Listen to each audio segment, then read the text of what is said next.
Olá, pessoal. Iniciaremos agora a explicação sobre o tecido epitelial de revestimento e glandular. Os integrantes do grupo são Alberto, Ana Laura, Isadora, Fernanda e Natália. O tecido epitelial apresenta células poliédricas com muito citoplasma, já que essas células são responsáveis por realizar diversos processos metabólicos e se encontram justapostas, em razão da presença de junções celulares formando aglomerados tridimensionais.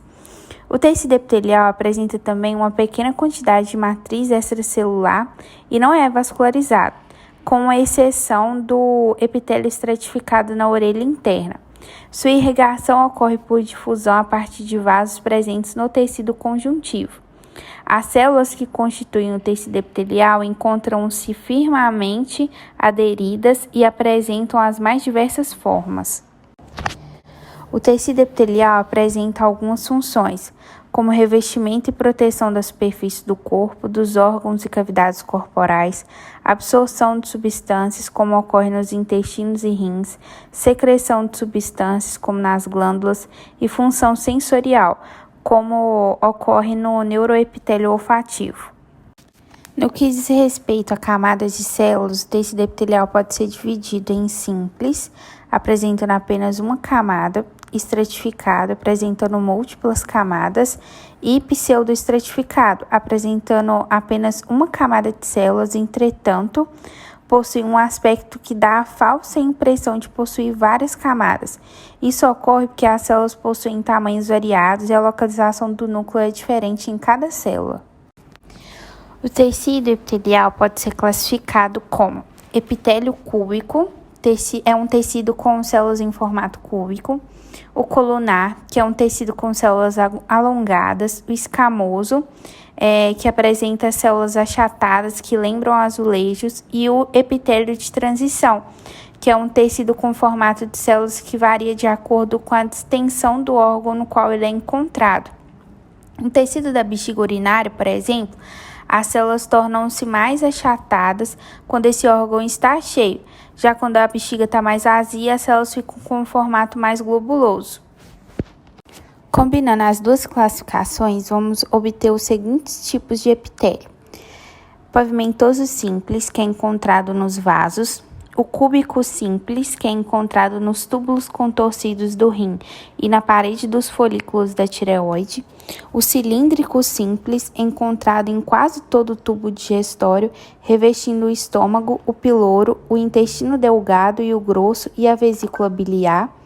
O pavimentoso estratificado, que pode ser queratinizado, a pele, ou não, e é encontrado no esôfago, vagina, língua e cavidade oral.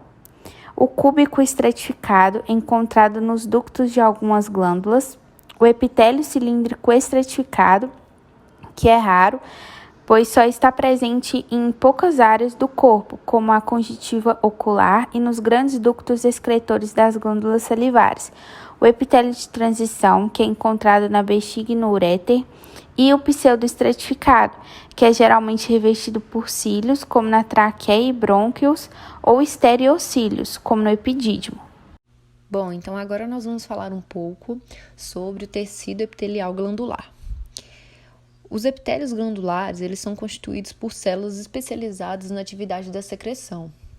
As células epiteliais glandulares, elas podem sintetizar, armazenar, eliminar proteínas, como o pâncreas, lipídios, como o adrenal e as glândulas sebáceas, ou complexos de carboidratos e proteínas, como as glândulas salivares. As moléculas a serem secretadas são, em geral, temporariamente armazenadas nas células em pequenas vesículas envolvidas por uma membrana, cujo nome é grânulos de secreção. Existem dois tipos de glândulas. Nós vamos falar agora sobre as glândulas exócrinas, que, considerando a via pela qual ela conduz a secreção, ela é do tipo que a secreção é dirigida para a superfície do corpo, como, por exemplo, as glândulas sudoríparas e as sebáceas, ou para o lúmen de órgãos cavitários, como, por exemplo, as glândulas salivares e o fígado. As glândulas exócrinas, ela tem uma porção secretora constituída por células responsáveis pelo processo secretório e os ductos que transportam a secreção eliminada das células. Essas glândulas elas podem ser divididas em glândulas simples, que têm apenas um ducto não ramificado, por exemplo, a glândula sudorípara, e as glândulas compostas, que têm ductos ramificados, que nas glândulas glandulares podem atingir altos níveis de complexidade, por exemplo, o pâncreas. No nível de organização celular da porção secretora, ela representa um segundo critério para a classificação dessas glândulas. Ela depende da forma de sua porção secretora. Por exemplo, as glândulas simples elas podem ser tubulares, cuja porção secretora tem formato de um tubo. Tubulares enoveladas, tubulares ramificadas ou acinosas, cuja porção secretora é esférica ou arredondada. E as glândulas compostas, elas podem ser tubulares, acinosas ou tubuloacinosas. Nessa imagem, nós temos a representação de glândulas simples, e suas variações, e as glândulas compostas e suas variações. Nós podemos classificar as glândulas exócrinas quanto ao modo de secreção. Nós temos três tipos. As glândulas merócrinas, a secreção é liberada por exoxitose, sem perda de outro material celular, como, por exemplo, as glândulas sudoríparas e o pâncreas. Nós também temos as holócrinas, que o produto da secreção é eliminado juntamente com toda a célula. Esse processo envolve a destruição das células repletas de secreção, como, por exemplo, as glândulas sebáceas. E nós também temos o apócrino, que é um tipo intermediário encontrado na glândula mamária, e o seu produto de secreção é secretado junto com as porções do citoplasma apical das células. A última classificação das glândulas exócrinas é quanto à natureza dessa secreção. As glândulas podem ser serosas e mucosas. As serosas são aquelas que secretam fluido aquoso. A região basal dessas células ela exibe uma intensa basofilia que resulta do grande acúmulo do retículo endoplasmático rugoso. Ele está associado a abundantes polirribossomos. Na região apical, encontra-se um complexo de Golgi, bem desenvolvido, e muitas vesículas arredondadas, envolvidas por membrana e com conteúdo rico em proteínas, chamadas de grânulos de secreção. Quando as células liberam seus produtos de secreção, a membrana dos grânulos ela se funde com a membrana plasmática e o conteúdo do grânulo ele é colocado para fora da célula por exocitose. Como exemplo das glândulas serosas, nós temos as células acinosas do pâncreas e as glândulas salivares parótidas. As glândulas mucosas elas são aquelas que secretam um fluido espesso e viscoso glicoproteico, geralmente chamado de muco. A célula mucosa melhor estudada é a célula califorme dos intestinos e trato respiratório.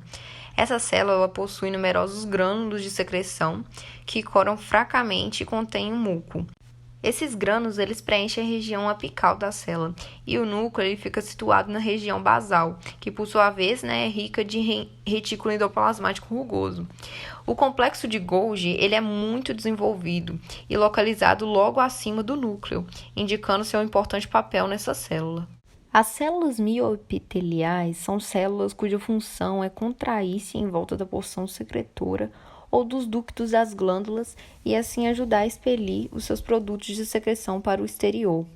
Elas são encontradas em glândulas exócrinas, como as sudoríparas, lacrimais, salivares e mamárias, e elas apresentam um formato fusiforme ou de forma estrelada. Já as glândulas endócrinas, elas não possuem ducto. As suas secreções elas são lançadas no sangue e levadas até o local de ação via corrente sanguínea. E essas glândulas elas vão conter hormônios, e esses hormônios vão ser recebidos pelas células do tecido-alvo. E elas podem ser de dois tipos, cordonal ou folicular. A cordonal, como o próprio nome diz, vai formar cordões que vão ser entremeados por capilares sanguíneos. Já a folicular forma vesículas ou folículos, que vão ser preenchidos pelo material a ser secretado, como a foto mostra. Alguns exemplos de cordonal são a glândula adrenal e a paratireoide, e da folicular é a glândula tireoide.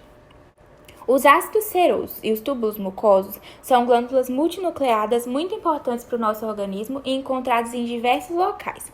O ácido seroso vão ter suas células de forma colunar ou piramidal e o seu lumen vai ser reduzido, que vai se continuar com o ducto excretor. Sua região basal tem ácido ribonucleico, por isso vai ser corado por hematoxilina, enquanto a região apical vai possuir secreção, que vai ser corado por eosina. Vão ser encontrados em vários locais do corpo, como no aparelho digestivo, formando pequenas glândulas, como as da língua, e também glândulas grandes, como a glândula parótida. Já o túbulo mucoso, as células elas são alongadas e tubulares. Podem ser únicas ou ramificadas. Os seus núcleos têm cromatina condensada, corando-se com hematoxilina. Já o seu citoplasma é pouquíssimo corado. Vão possuir lumen dilatado, diferentemente do ácido seroso, e vão se continuar também com o ducto excretor. A secreção dessas glândulas é constituída por muco, que é um material rico em glicoproteínas denominadas mucinas, que tem a consistência viscosa. Vão ser encontradas também em várias regiões do corpo, como no tubo digestivo, formando na mucosa bucal, ou então no aparelho respiratório e em outros sistemas. E aqui são as referências utilizadas para a realização desse trabalho. Espero que tenham gostado.